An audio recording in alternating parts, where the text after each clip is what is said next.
On Gittin Perek Tet Mishnah Chet, 8th Mishnah in the 9th chapter of Masechet Gittin. Get shekitavo ivrit ve'edav Yivanit. You wrote the get in Hebrew, and its signatures are Yivanit, are Greek. Okay, remember, this is only one get, so you don't have to worry if the signatures are to the right get or not, like we did 2 Mishnah ago. Or, Yivanit, you wrote the get in Greek. Ve'edav ivrit. The witnesses are in Hebrew. Eid echad ivri ve'eid echad Yivanit. One witness is Hebrew and one is Greek. Kitav sofer va'ed. Kitav here means the writing of. It literally means the signature of the sofer and the aid. Kasher. So now you ask yourself, the Bartanura says, of course kitav sofer and another aid. Those are 2 edim. Why would that be a problem? So the Gemara says, what's the problem? The theoretical problem is the following. Lo chayshinan. We are not concerned. Shem haba lo tziva lachtom la sofer. Maybe the husband didn't tell the sofer to sign. Ella. Amar Lishnaim, he said to 2 guys, Amru la sofer v'yichto, v'leploni v'lechloni edim v'yichtamu. He specifically said, hire this sofer, this lawyer, and I want these 2 guys to sign. V'chashu hanach edim v'kisufa disafra. That's a nice term. The edim are worried about the embarrassment of the sofar. Shiomar, well, eini be'inav kasher le'idut, what, I'm not good enough to sign? V'achtamu below reshuto debal. So maybe they'll say that they'll be embarrassed to tell the guy, like, he wanted somebody else to sign, well, you don't trust me, blah, blah, blah. It's like being an aid is a kibud. It's a kavod. So the lawyer is an important lawyer. I'll sign for you. Well, he didn't really ask to sign. So that's maybe we should be afraid that they did something that the Baal did not instruct. Kamash Malan, you don't have to worry about that. So if the sofer signed and another aid, kasher. Ish ploni aid. So what does the guy write? Ish ploni aid kasher. Right? Ruvain aid. Or you know what his name is, and you have his signature. Ben ish ploni aid. Kasher. You can even write the son of, like maybe he's known as Ben Arav Simcha Eid Kasher. That's all he has to write. Okay? That's all he, Ben Yaakov or Ben whatever. Ish Ploni Ben Ploni Ish Ploni V'lo Katav Eid Kasher. You can just write Ish, Ruvain Ben Avram. It doesn't have to write the word Eid Kasher.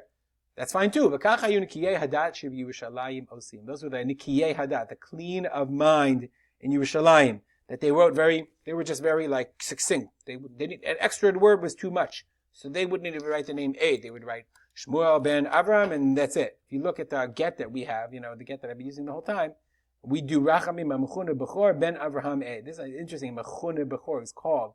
I've never seen that, a person writing his nickname. David ben Yitzchak Eid. That's normally what people write in Gittin. Anyway. Katav Chanichato v'Chanichata. This is relates to that. If he writes Chanichato, they don't write the name of the husband, but they write his nickname. The chanichata, or her nickname. The Me'iri says actually refers to their family name. That's kasher. Nowadays, we don't just write that. We write everything. We write every name so there's no mistakes at all. It would be da-da-da-da-da. Let me see if I can find a name. Okay. Some antechi ben something, demitkari, something ben something, right? And you'll say hamechune in a real get. It'll say, John, Yonatan hamechune Johnny, hamechune John, hamechune Jason. Whatever they call you, we would write every name in. But according to the basic halacha in the Mishnah, if you just write nicknames, that's fine too, as long as it's clear who it's talking about. Get me'useh b'Yisrael kasher ubagoyim pasul. Okay, get me'useh, a coerced get. Yisrael kasher for the Yisraelim. I mean, if it comes out of Beit Din, it's kasher. Ubagoyim, but if it comes from the nation, for the courts of the non-Jews, it's pasul. Okay, but ubagoyim chovtinoto. You can engage the non-Jewish courts to chovet means to whack him. And they say to him, asay mash Yisrael omrim lecha. Do whatever the Jewish court does, v'kasher, and that's kasher too. Really interesting. If a Jewish court can coerce you, so the Rambam has a very famous statement in Hilchot Gerushin. He says, how can you coerce somebody? It doesn't have to be. Let's go back to the pasuk. Okay, it says, "V'katav la sefer v'natan biyada," and it has to be midato. He has to give it to her. So if I'm being forced, how is that my dat?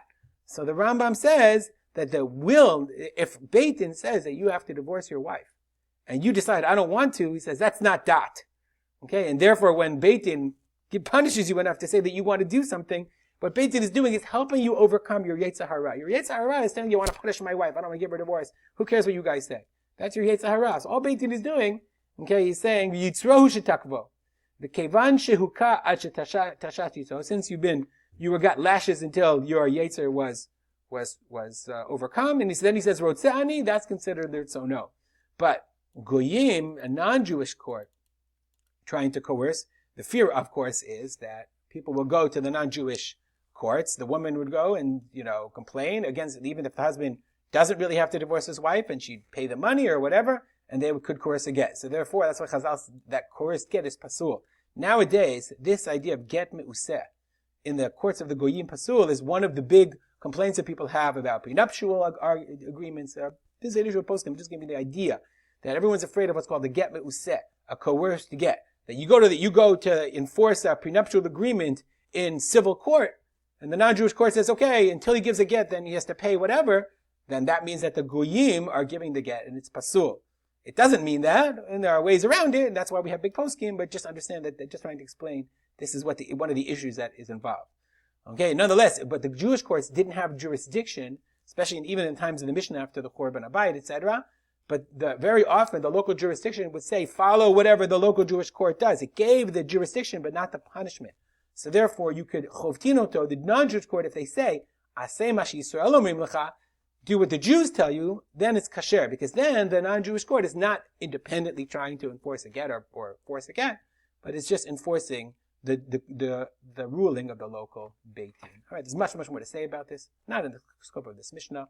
Stop here and dedicate our learning to the memory of my father, Rav Simcha ben Yitzchak Kalman. Have a great day.